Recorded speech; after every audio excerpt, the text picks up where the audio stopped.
Adobong manok lang muna ang aking lulutuin ngayon for today's video. Pero bago nga pala ang lahat, ay nagpunta nga pala kami ng asawa at anak ko sa Bungto para mamili ng harina. Kasi balak talaga naming magtinda na naman ulit kasi ilang linggo na rin kaming hindi nakakapagtinda dahil sa sobrang busy talaga ng mga person. Charot!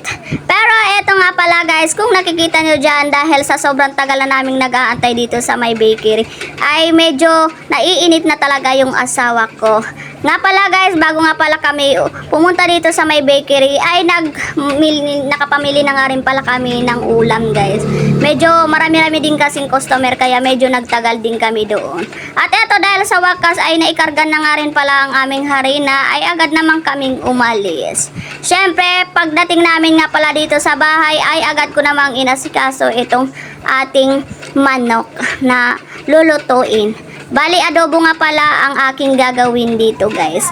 Syempre, eto na nga pala at inilagay ko na nga rin pala ang ating ating mantika. Syempre, sinunod ko na nga rin pala itong sibuyas at bawang.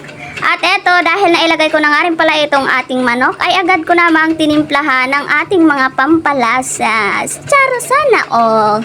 Eto na nga pala guys, kung nakikita nyo dyan ay nilagyan ko pa yan ng magic syrup para naman mas malasa ang ating adobo. Charot! Eto na nga pala guys, dahil tamang lang muna tayo, patawa dyan.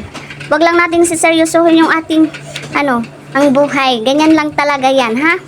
Kaya kayo, kung nakikita nyo dyan ang aking short, huwag yung papansinin yan kasi ganyan lang talaga. Pag mga pobre, kahit short, hindi na nakakagliwan.